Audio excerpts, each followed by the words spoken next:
Hi, everybody. Before we get to another great interview, the Two Opinionated podcast could really use your help. And it's easy, it's free. IMDb, which is the entertainment database, imdb.com, named us a top 100 podcast. We came in at number 82. That's a big deal because there's 15 million podcasts and growing. So to be named to anybody's top 100 list, pretty big deal for us. And the way you can help is to go to imdb.com, look up the Two Opinionated podcast, and that's it. Just bringing our page up. That traffic really helps us out. Our YouTube channel is MeisterCon Pod. All we ask is that you subscribe. It's also free, but that really helps us to attract these amazing guests that we keep bringing on the program. And that's it. Two easy ways for you to support us, and we would really appreciate the help. Now let's get to that interview. Hi, everybody. Welcome to another edition of Two Opinionated. I'm so excited today. I've got author Geoffrey Mark with me. So welcome, Jeff. Hey. And I'm not just an author, you know. I'm an Well, actor. I was going to give you that option because you're so much more than an author. So let's start that way. You tell me Okay. about your That's journey through the entertainment business because you've done everything. and everyone. Pretty much I got started as an amateur the age of 4. I was put on a stage. So They young. they put a beret on my head and they drew in a little French mustache and I sang Dites-moi from South Pacific Very that nice. the little kids sang in the show. So my first gig, unpaid, was singing in French, in costume, in lights, and I was born for it. My folks really did not want me doing that, so I had to do it kind of surreptitiously uh, until I was 15. And then when I was 15, I went into it professionally. And as a stage performer, summer stock, off Broadway, on Broadway, I made a few movies. I did a little bit of television. I did a lot of nightclub work as a jazz singer, stand-up comedian. I've produced and written for cable TV.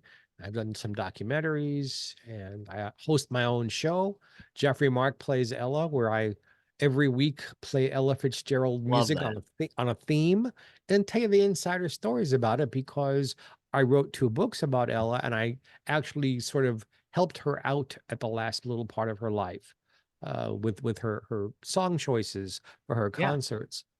So, Amazing. That's why I little said you've done everything. I have done everything in show business, and I'm here to tell tales. Well, terrific because we're here to listen. But I want to start. I want to start with Voices from Krypton, Okay. and I'll tell you why. You know, back in the '90s when I was uh, A finishing up little school, you know, I had I owned a couple comic book shops. I was a collector my entire life, still am, but I owned a couple shops. Marvel went bankrupt in 1996, and I was like, it's over. So I shut it down, and then of course they came back stronger than ever. But I know you're the kind of a Silver Age DC historian expert, so That's I'm my kind of era. excited to talk to you about that for a minute. From 1956 to about 1970. Yep. That's my area of expertise. And I still believe it is the most creative, best drawn, best written. So many things about the DC mythos, especially with Superman family, comes from that. And I know there are people who sneer and think they were too childish and too funny and not serious enough, but entire concepts, that a Supergirl exists, Yeah. that Jimmy Olsen was more than just some teenage cluck, That's right. the bottle of Candor, the Fortress of Solitude. All of that comes from this era. And I think a huge salute needs to go to Mort Weisinger, who was the editor who either created or instigated the creation of all these things. The Justice League, although he didn't do the Justice League. But so between Mort and Julius Schwartz, pretty much all of DC, these two guys had the biggest impact. And it's my era as a kid. I like the stories before that. I Right. don't necessarily like the way Golden they're Age drawn. stuff. Golden, I don't like Wayne Boring's artwork. And then Okay. boy, are we geeking out here, folks. I hope you like comic books. Otherwise, you have no idea what we're talking about. You better look it up. You better look it up. But because we want to entertain you, I'll just say that the artwork in those years I mentioned, I think was the most brilliant. There were more things created, even if they were later discarded, because DC did something in the 80s that I found abominable, which is Crisis. they decided, yeah, they decided to kill off half their characters Yeah. and change the history of everybody else and reboot everybody. And now about every 3 years, DC reboots all their characters Yeah. because everybody wants to have their fingerprints on these characters, but nobody knows what to do with them. And if they would just go back to the Silver Age, they would see what to do with it. Now, yeah, you can modernize and you can maybe do some better writing, That's but right. there's so much there to mine from and make it relevant to the 21st century. So that's my era, and I'm one of the voices in Voices from Krypton, written by my friend Ed Gross, and I'm very proud to be considered the Silver Age expert. I know that's what an honor. I love that so much. And when I was running comic shops, we talked about that a lot. There's two things I think that kind of killed collecting, and one of them was this overuse of multiverse and the let's cross over to every comic title that we have, which was difficult for most people to follow the story entirely because it got too pricey for most people. So I think that was one, and the other one for me was Image Comics came along and just kind of flooded the market. When that first came out, they had some good stuff. It wasn't bad, but they put so much out there that it kind of killed the collecting side of it. Now, what are your thoughts on those? Well, again, we have to talk about different eras. I'm a little older than you. And I, when I was growing up reading comic books, they were on a spinner rack Oh in yeah, drugstores and stationery stores and bookstores. They were newsstands. they were available everywhere. They Yeah. were 10 or 12 or 15 cents during my era. That's right. DC didn't have quite so many crossovers because in the beginning, really, there were just the two Earths. And the only reason DC did that was to give all the characters that had been left behind a reason to come back. Oh, so the Justice Society, oh, that happened all on Earth too. And oh, where Kal-El, it wasn't EL, it was just L. Right. Oh, that's Earth too. And all the inconsistencies, oh, that's Earth too. Yeah. They brought in for just 1 2-part story, Earth 3, where the superheroes were really just villains who had the same powers as some of the people in the Justice League. And that's where it stayed. It was just the I was about to say intercourse, the interaction between these two worlds once a year, twice a year. Then DC began buying up other companies with other characters. And in order to retell their stories or reprint them and make money for almost no Well, that's money, right. all of a Well, I sudden, remember when they were buying up like Captain Atom, Blue Beetle, The Question, Peacemaker. Is that what you're talking about, or was there other? yes, sir. Yeah. No. There were others too. Who had become very popular during the Second World War. Yeah. And when the war was over, their relevance just went, Right. DC bought these up, and so they had to have an Earth for each set of characters. Right. Well, yeah, then it becomes boring and overload and happening every month. well, let's put this character in the Justice League, or let's have a Jimmy Olsen story. And why would anyone choose Jimmy Olsen, this redheaded, I related, of course, good-looking, intelligent guy who got into all kinds of scrapes, kind of like Lucy Ricardo almost. That's right. Yeah. And all of a sudden, the comic book gets very serious, and he's dealing with Jack Kirby characters, Yeah. Jack Kirby. And I understand it makes for a great story. DC wanted Jack Kirby, and Jack Kirby said, well, what's the book that's selling the least? And in that moment, it was Jimmy Olsen. Well, give me the worst book and I'll make it great. Well, Jack Kirby was a tremendous artist. Oh, he creator really was. and creator. I mean, he was Marvel. He was Marvel Comics.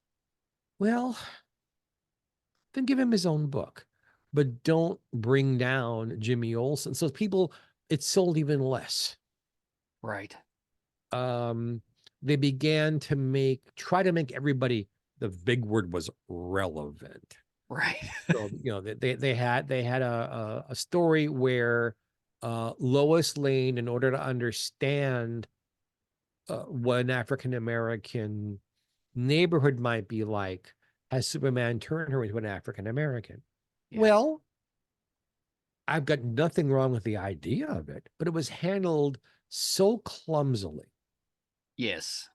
And part of the reason why, and then let's talk about other parts of my career, but part of the reason why I think DC did this in the late 60s is they made a bad decision.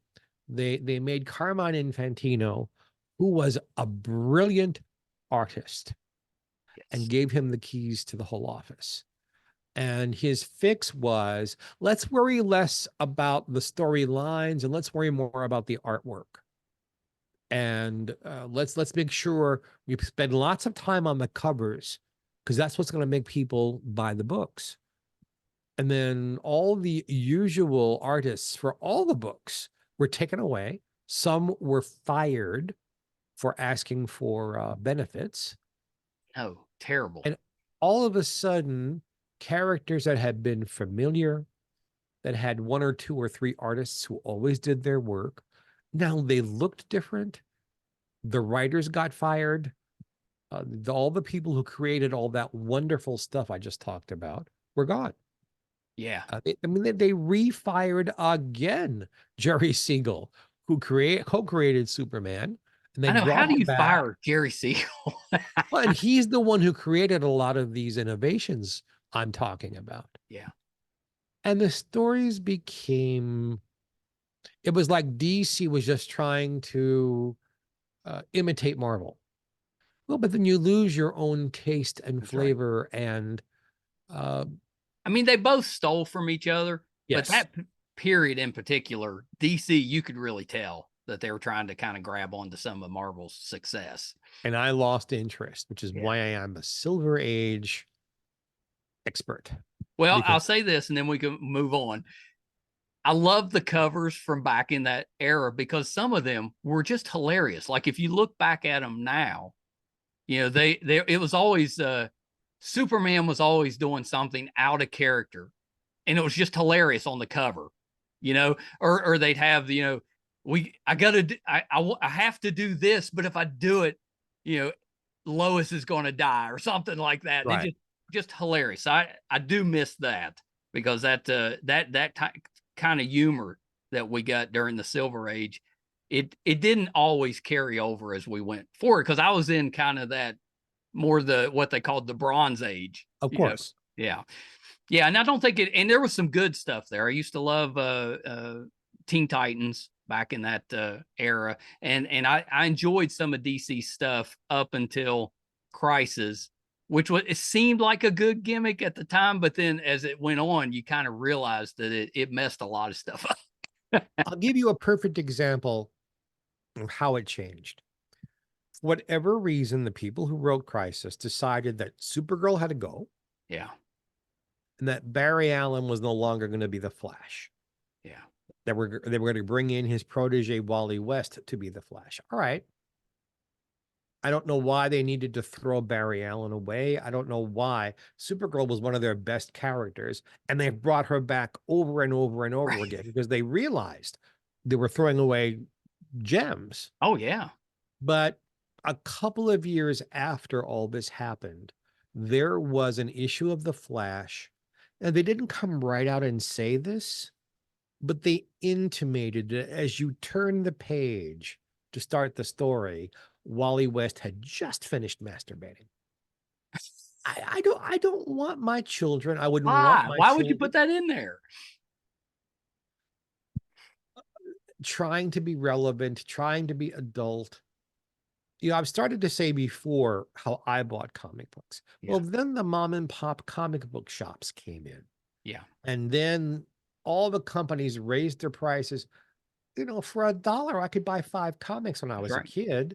Now books were $2 and $3 a piece.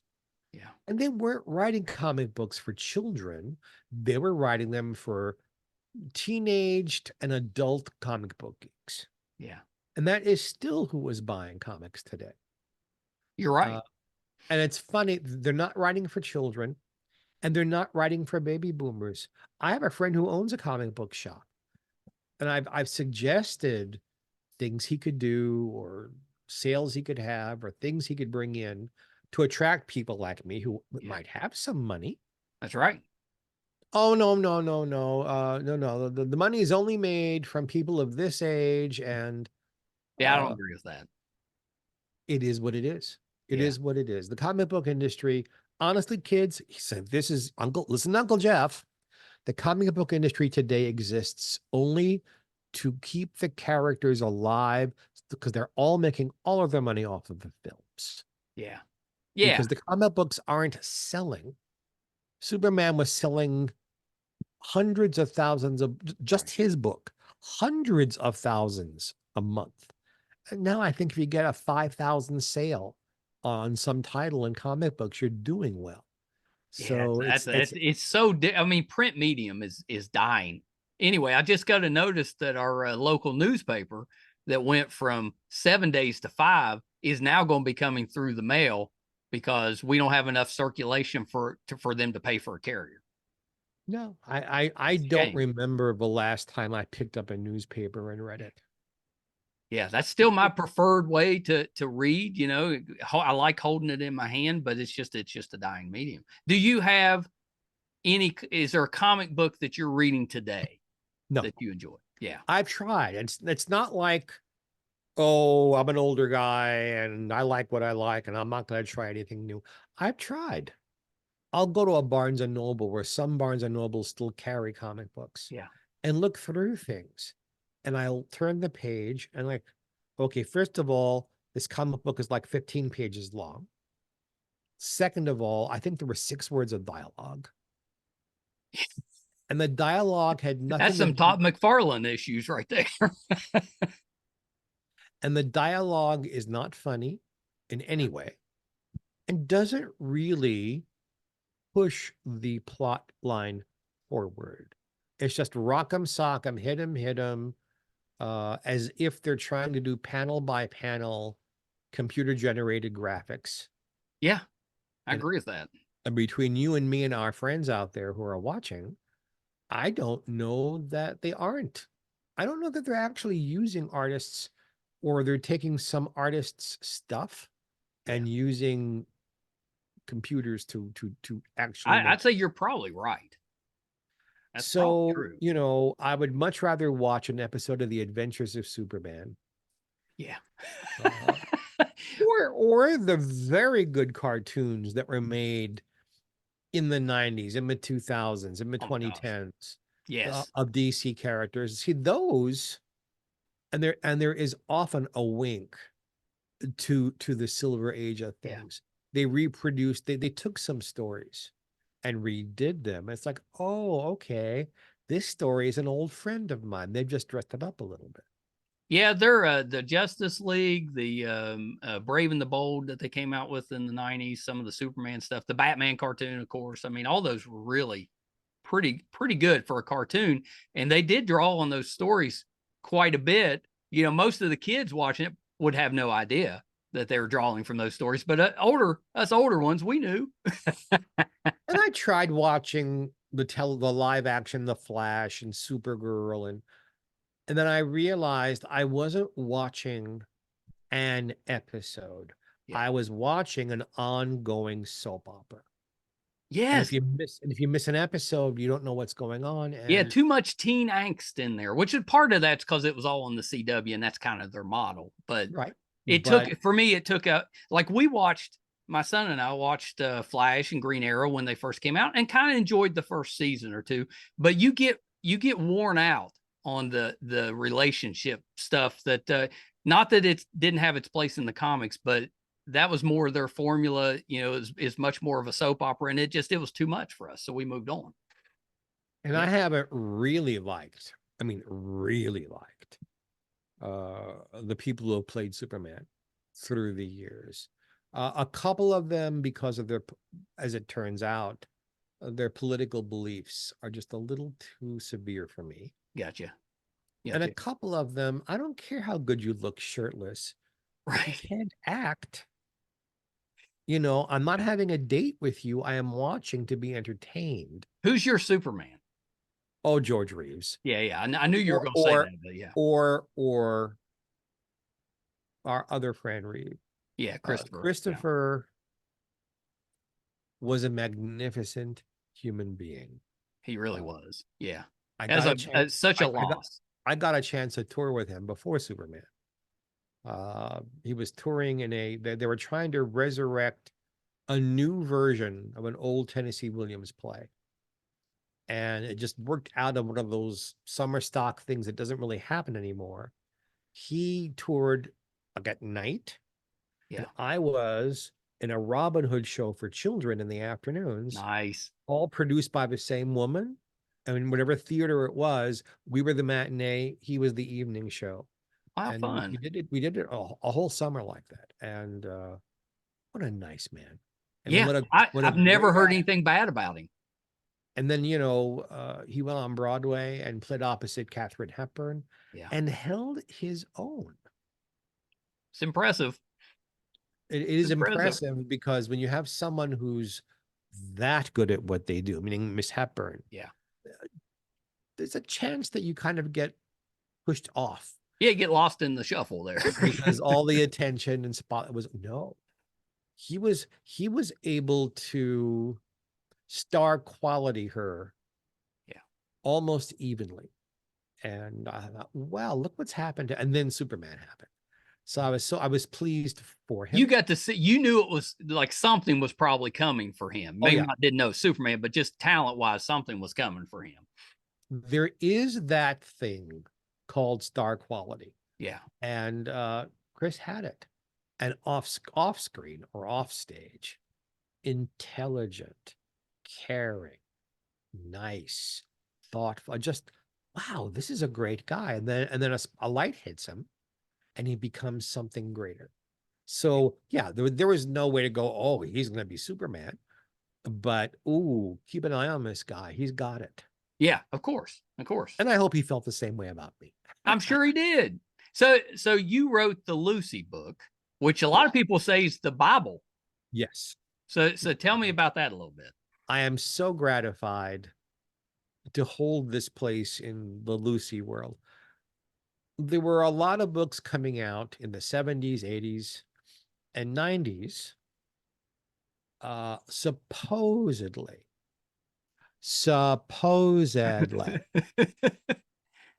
telling us true stories of the personal lives of Miss Ball and Mr. Arnaz. Yeah.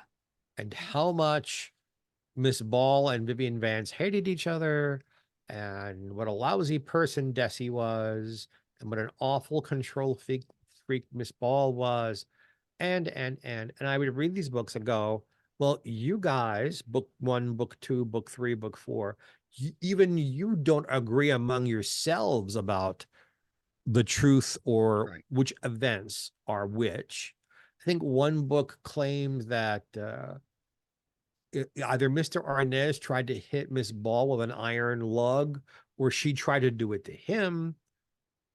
No. Yeah, it seemed out of character.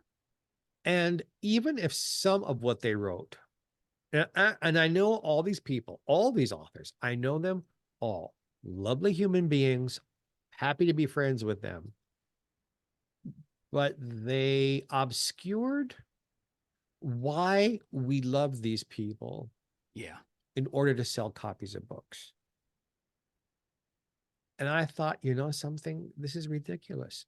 And I had just published my first Ella Fitzgerald book, Yeah. which led to all kinds of, writing album notes for her CDs. And I got Grammy nominated for that. And Amazing. my career just went up like that. And it bothered me. I would say out loud to people, this isn't why we remember Lucille Ball or any of these people. Right. We remember them because they were so damn talented and worked so hard and were so good at what they did. Right. And I decided I wanted to write a book about just the work. So the Lucy book became this thing, live TV before she was on I Love Lucy through when she passed away. And Love that. by the way, for those of our friends who are watching, the reason I'm only using this hand is I kind of screwed up this hand. So I'm keeping this off because I can't move it. This is how it's just frozen right now. So in case you're thinking I don't have an arm, I really You're coming on here less than 100% and still just kicking butt. Well, thank you, sir. You're inspiring me. So there was that motivation, and also because I did get to interview Ms. Ball once. Yeah. She gave a symposium at what is now called the Paley Center in New York. And I was one of the original members, so I got first dibs at going to this thing, which cost like $100 to go to. Yeah. In those days, in the That's a lot of money. 1980s, that was a lot of money. Yeah. And I treated a friend of mine to come with me. And back then, that was like 35 movie tickets. No, more than that. Well, yeah, for me, it was like $3 when I started. It was probably less than that. People were asking her the most inane questions, like, was Mrs. Trumbull your other favorite character kind of stuff. Yeah. Yeah. And so finally she pointed at me. Yeah. The boy with the red hair, the redhead with the beard over there. And Gary Martin, her husband, was sitting on the edge of the stage. Yeah. He said, Lucy, there's nobody in the audience with a red beard. Yes, Gary, over there, the guy with the red beard. They handed me the microphone, and I said, Miss Ball, there's not much left on top, but yes, I have a full red beard. Ah, ha, ha, ha, ha. I made Miss Ball laugh. So like already my afternoon was complete. That's right. I mean, what a moment. Somebody that you kind of idolized, to get that little special moment where you obviously made an impact on her. I mean, that's special. Well, and I've been very lucky. I've met most of my heroes. Yeah. And have had moments like that, or they became personal friends. Amazing. Anyway, I asked her a question, and I don't want to bore anybody, but I said, your friend Jack Benny said, and that got her attention, the reason people tune into sitcoms is because the lead characters do certain shtick, and they don't do them every week, but they kind of rotate them. That's right. And I said, you did two things that you've abandoned. The crying jag, I remember that. And that noise, I didn't explain this to her. She knew what I was talking about. This noise, I'll make it for you, is called the spider. So if the writers wanted her to say this, they just put spider in the script in big, bold black letters. And the spider is, oh, yeah. That's called the spider. Yep. Because she created that when she was on radio doing a commercial where she was Little Miss Muffet, sat on her tuffet, and along came a spider, and she extemporaneously went, ugh. And it got such a big laugh that her writers, yes, let's keep that. Anyway, I asked my question, and Miss Ball said, young man, I want you to know that is the best question anyone has ever asked me about my comedy. And for Amazing. the next 20 minutes, she answered question after question until they were like nudging her. There are other people here. She said, I have to go. I have to go. You know, you ought to write a book. Germ of an idea. The buddy I brought with me had been trained in the Navy. He could do shorthand. He took down every word she said on a piece of paper. So I had it word for word. And then the cute thing, I'm just standing there looking at her. She said, why aren't you sitting down? She goes, all right, baby, just for you. Now sit down. So she did that live for me. And I am not entirely certain that that wasn't the last time she made that noise in public. Wow. Because she Did she didn't. explain why she had abandoned those two? Sure. The crying jag, she said, I'm an old woman now. A young woman not getting her way or getting frightened easily because she doesn't have a whole lot of experience in life. Yeah. That's funny. Having an old woman laughed at or yelled at and crying, that's not funny. That's sad. Yeah, she's right. And the other thing, the spider, she said, young man, I didn't put those things into scripts. The writers did. If the writer put the spider in the script, I did it. If they didn't put it in the script, I didn't do it. So she should blame the writers. Yeah. Well, that makes sense. I didn't write these shows. Somebody else did. Yeah. Well, and that makes sense. The book's terrific. We had her archivist came on a few years back. Stuart Shostak. That's right. That's right. And he talked a lot about the Lucy book and stuff, and the impact that had because it was so true to what actually happened. Well, I appreciate a lot of books, didn't quite capture it. According to him. I appreciate that Stewart said nice things about my book. I really do. Yeah. And then working on the book, because I interviewed just about everybody who was still alive who had worked with her on television almost anywhere. And Steve Allen wrote the foreword, and it has become what they're calling the Bible.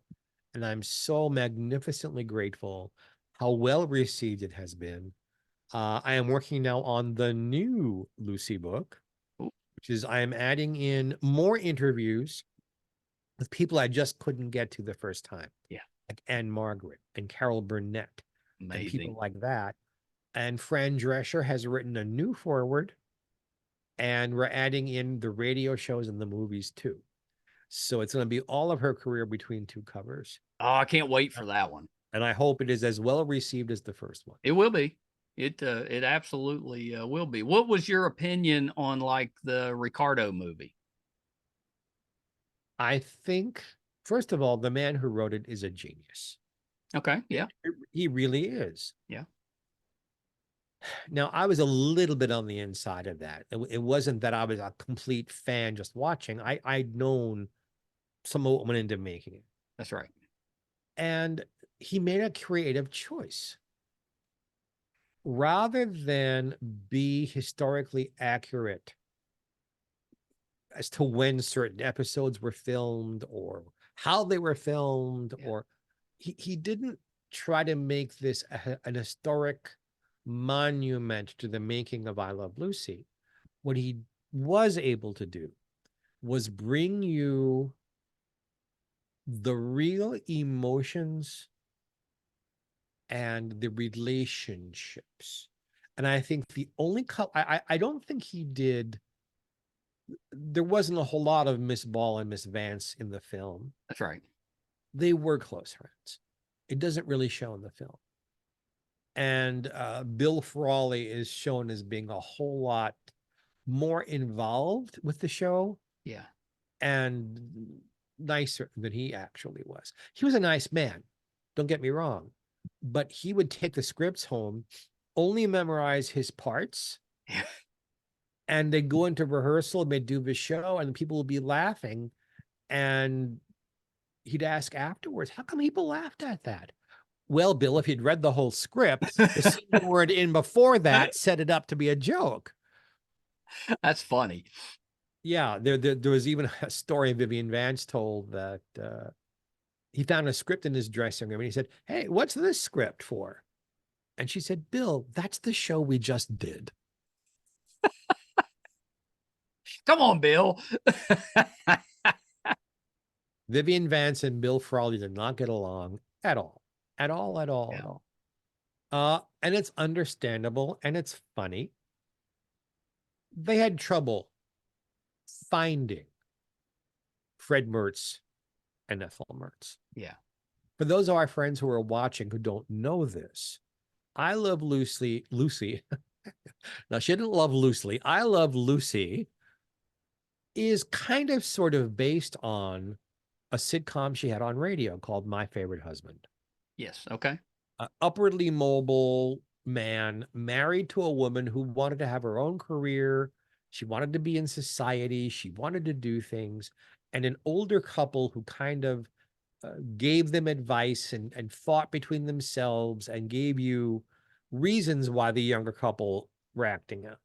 Yeah. And none of the actors from I Love Lucy was in that except Lucille Ball. A very handsome, leading manish kind of guy named Richard Denning played her husband. Yeah. Gail Gordon, who, if you are a Lucy fan, you know who he is, played the older man. He played the Fred Mertz part on the radio series. Yeah. And B. Benaderet, who eventually was Gracie Allen's best friend on their show, the voice of Betty Rubble on the Flintstones, the lead actress in Petticoat Junction. Ooh, she played the Ethel Mertz kind of part. Yeah. And they had trouble finding people. Bill came to them and said, "How come you're not looking at me?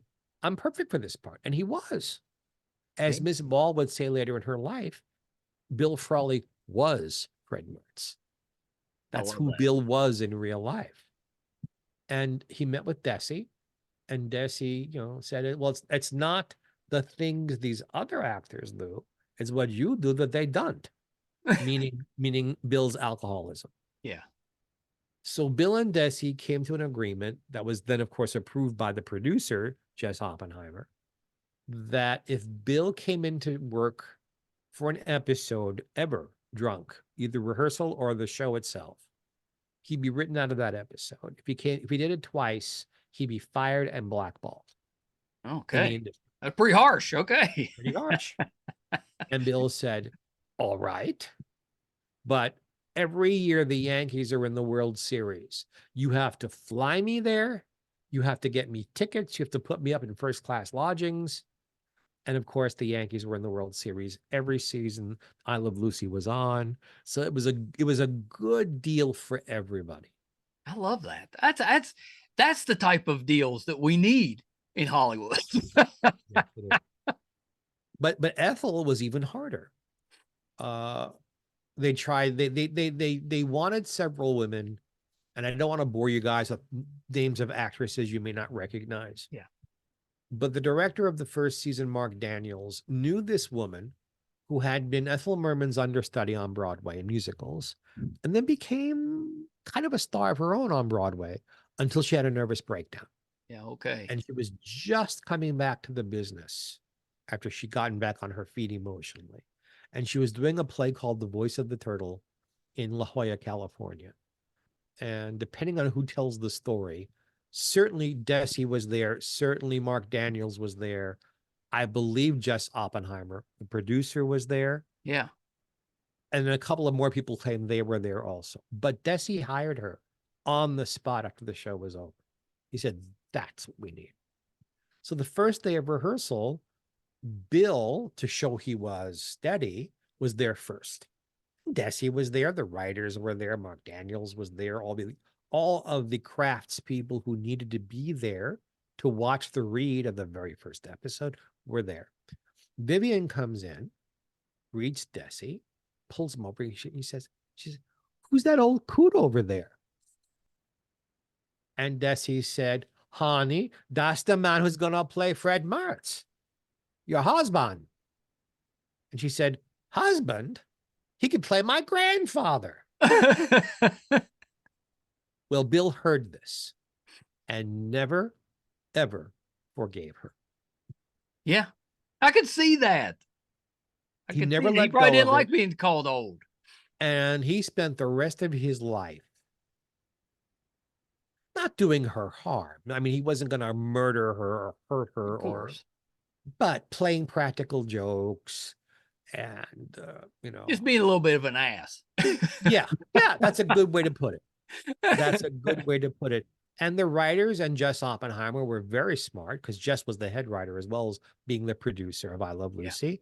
And they wrote in their animosity into the scripts. So if Vivian said, I have to take an exam to know I'm not happily married, and Fred glares at her, well, there's you're watching truth there. Well, that's why it works so well. That's why it works so well. Yeah. Okay, so let's talk a little Ella. Is she the greatest female singer of all time? Well, she's certainly the greatest female jazz singer. Okay. Obviously, if you're talking to people who love serious music, they would choose opera singers over Ella. Of course. But if they know both kinds of music, they would say opera singers, and then just underneath Ella Fitzgerald. I think every era has its woman who really, really, really shines. Yeah. All of them learned from Ella. Yeah. Well, I mean, what a voice. All of them. And a performer for that matter. It wasn't just the voice. I mean, she was an incredible performer and related so well to people. She was a genius. Yeah. And almost from the beginning of her opening her mouth in public, audiences just so immediately responded to her. Yeah. There are people like that. They're not very many of them. I think, and I don't mean to sound so gay, but I think Judy Garland had that kind of thing. Yeah, I agree. Yeah. I think Barbra Streisand has it. I think Miss Garland and Miss Streisand are geniuses at what they do. Yeah. Because they're very, very intelligent and understand the music and understand the musicians and understand how a song is put together and how important the right arrangements are. And all of these people, I mean, I had dinner once with Patty Andrews of the Andrews Sisters. And she said, we were all copying Ella. She wasn't copying us. We were copying her. Amazing. We may have become famous before she did, but as soon as she became famous, we were all trying to do what she was doing. Martha Ray did that with Ella. Judy Garland admitted it. I'm sure Miss Streisand, if you asked her, would say Ella was a big influence on her. Yeah. She was a big influence on everybody who came along after her, and she was still influencing people into the 80s and 90s. Well, I think there's younger artists now that, I've seen interviews that mention her name now, and I think that's kind of impressive, for a younger, kind of a singer to even know Ella because it's been so long. Yes. Ella is one of the very, very few who go back that far. Yeah. Because we're getting close to it being 90 years since Ella Fitzgerald became a star. Wow. I mean, it's almost in 10 years, it's going to be a centennial almost. One more year. That's incredible. Right. But if I mention, I've written a book about Ethel Merman, who was the best at what she did, which is Broadway musicals. Love Ethel Merman. I used to love when she'd come on like the Tonight Show and that stuff when I was younger and get, but she was just always fun, just always a good interview. Even when I was younger and didn't really know everything they're talking about, I still enjoyed her because she was just so personable on camera. And get my book and find out why she was legally married to Ernest Borgnine for 28 days, but only lived with him for 48 hours. And my book is the only book that tells the real story about that. But if I sat down with, 16-year-olds today. Yeah. And I said Ethel Merman, and they go, huh? Right. And if I say Ella Fitzgerald, 2/3 of them will know who she is. That's right. And Lucy, too. 2/3 will know who Lucille Ball is. Yeah, you're right. You're right. And I'm not sure people, that that's fair to Ethel, but that is kind of the truth of it. It is the way it is. I have always said that just the story of her marriage to Borgnine, I mean, make a movie out of that. It's amazing. I wonder why they haven't. Well, and I wonder why the story isn't out more. When I wrote my book, all of a sudden there were 3 other books on Ethel Merman out immediately. People kind of rewriting my book and putting their name on it, but none of them included the honeymoon and what happened. And I vetted that. It is what I write in the book is the truth, whether you want to believe it or not. It is the truth. That's why your books are so great. Thank you, sir. And I'm surprised. Very few interviewers have ever asked me about what happened. Yeah. It's almost like people think I lied. But I'm telling you, Rose Marie from the Dick Van Dyke Show in Hollywood Squares, she and Ethel were like sisters.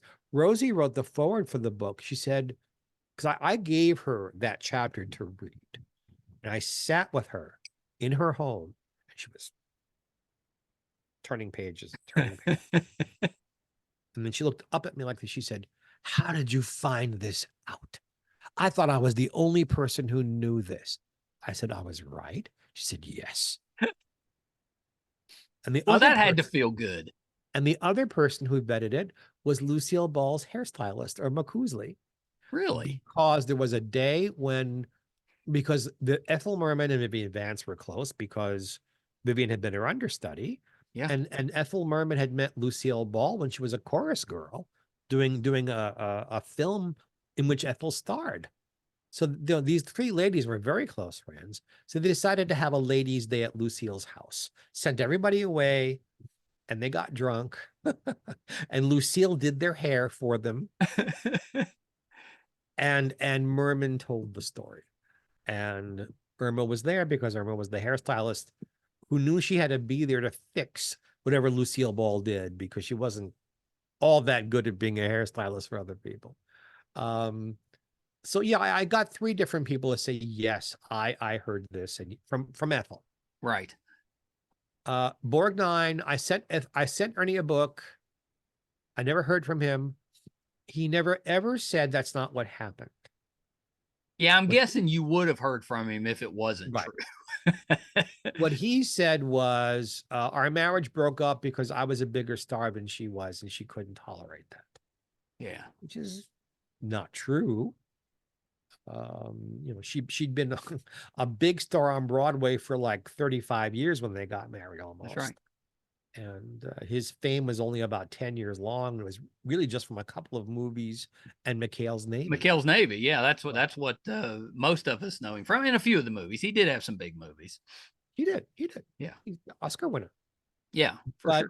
But I was surprised that more people didn't follow up on it. It would make a wonderful. I told Bette Midler that she should play Merman. Oh, she'd be great at that. And just concentrate on that year and a half that they knew each other.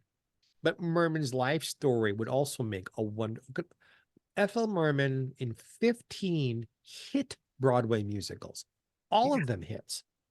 That's amazing. Introduced over 40 songs that became standards, and worked with Frank Sinatra, Burt Lahr, Judy Garland, Barbra Streisand. She steals the movie It's a Mad, Mad, Mad, Mad World away from everybody. Agreed. She worked with Marilyn Monroe. She worked with Donald O'Connor. She worked, on and on and on. Eddie Cantor, Ann Southern, Lucille Ball. But for whatever reason, they just don't think it's box office. Yeah. I'm going to make some calls. We're going to get this made. And we'll make it in West Virginia. Oh my gosh, yes. Because why not? We could build a set. Come on. A set. At this. What's the difference in your new Ella book and the first one? Ella was still alive at the first one.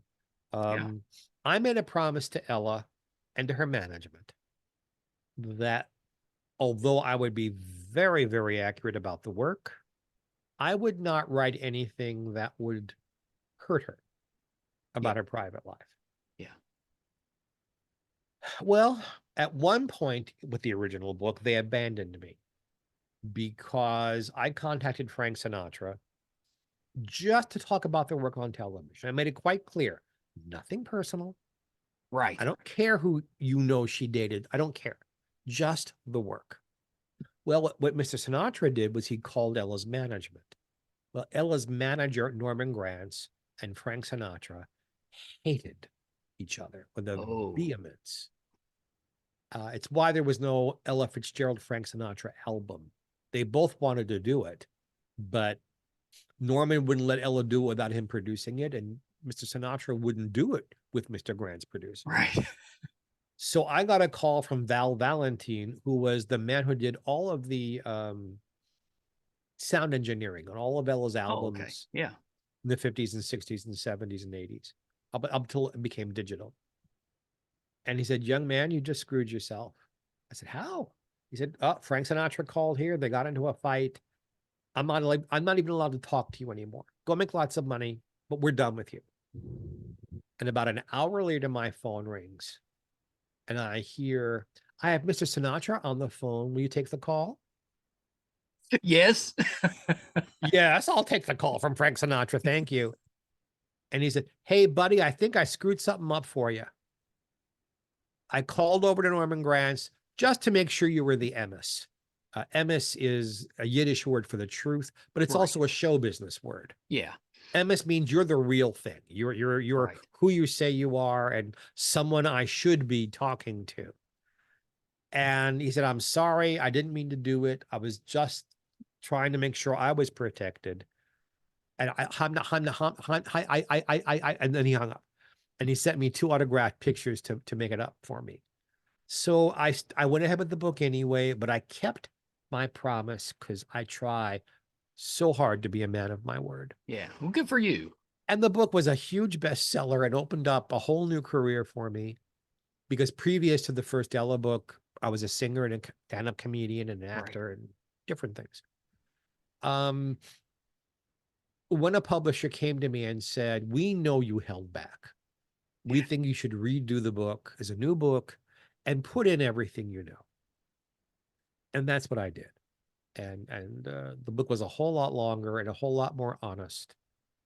But again, I did not write, one has choices. Yeah. You can choose to write a book in a fashion that you hope the press will pick up. Ooh, look at the awful things he's saying. Or you can tell the truth. Right. They can tell the truth with love. I like that. I like that. I tell the truth with love and much less likely to hurt any of the individuals you're talking about. What happened is interesting. Why it happened is even more interesting. Yeah. And the other books written about Ella don't tell you why, just what.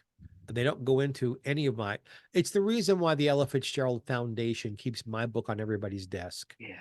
And while they cannot officially promote my book because they have to look out for Ella's memory. There are other books out, but I'm the book everybody has. And that's amazing. Again, that's amazing because you've had these connections to just iconic entertainers. I mean, we're not talking just a good entertainer. I mean, legendary entertainers. There is something about me, and I'd sound like a wild egotist if I tried to answer the question, why do so many people offer to help me? Why did Lucille Ball talk to me for 20 minutes? Why have her children be so wonderful to me? Yeah. Why did Steve Allen mentor me? Why did Milton Berle mentor me? Why did Jack Carter mentor me?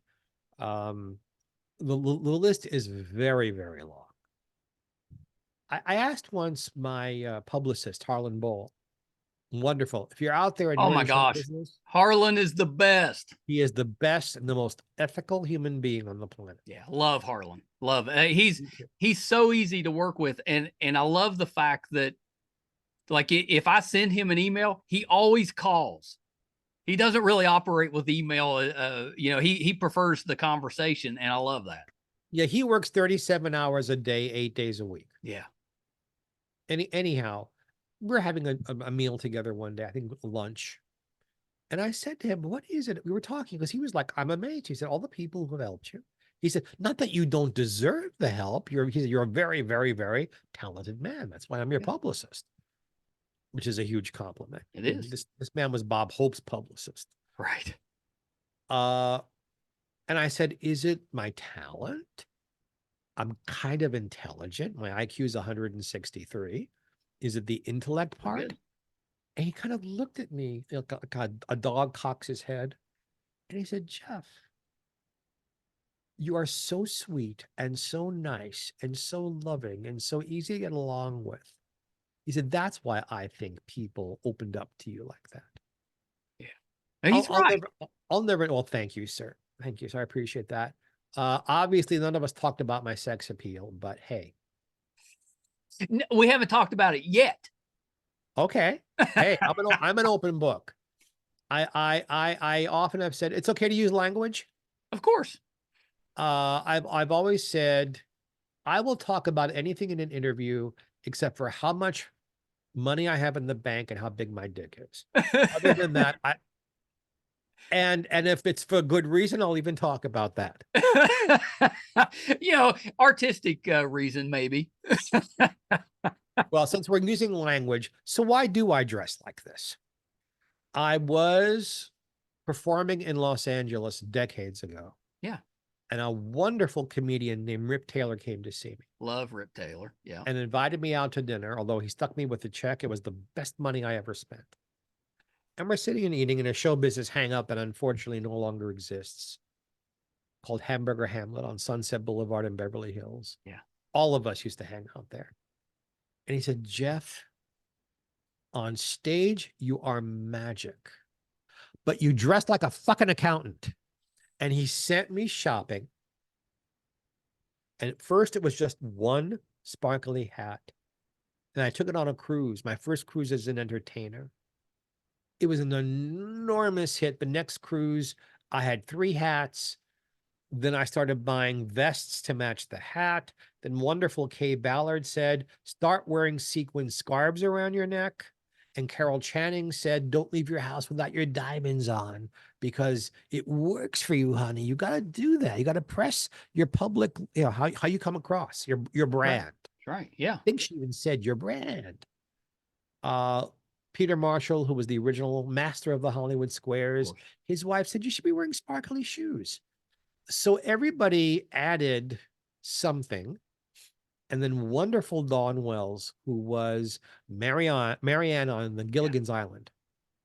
I know. I hated to hear of her passing. We were working out for her to come on the program, and just not as badly as I hated her passing. Of course, Dawn Wells was one of my. I mean, if I took my whole life as a thing, one of my closest friends in my entire life. Oh, very nice. And I was going over to her house just for takein Chinese food. Yeah. And I showed up, t-shirt and shorts, and she had no makeup on. Her hair was in a ponytail. She was wearing a long t-shirt and nothing else. we were that close. Yeah. And she said, what's this? What's this? I said, what's this? She said, how you're dressed? I said, what do you mean? Where are your sparkles? Where's your stuff? I said, you're sitting over there asking me where's my stuff and you're wearing a ponytail and a t-shirt. She said, yeah, but I didn't leave my house. You did. She said, I want you to promise me you don't leave your house without one of your sparkly hats. You don't leave the house without a vest or something sparkly around your neck or an earring that sparkles. And always put on a little mascara on your eyes because your eyes are beautiful, but they're small and beady. And having the mascara opens them up and people can see how beautiful you are. So, and she was right. Because in the era where people were starting to have cameras on their phones, you can go anywhere and click, click, click. And the one time she said that you won't look right, that's when we'll take a picture and it'll end up in some place you don't want it. Oh, she's exactly right. And then of course, I didn't realize how famous I had become. It didn't have it, even with the Emmy Award and the Grammy nomination and all that stuff, it didn't really hit me yet. Oh, there are people who are calling me a star now. It took a while for me to own all of that.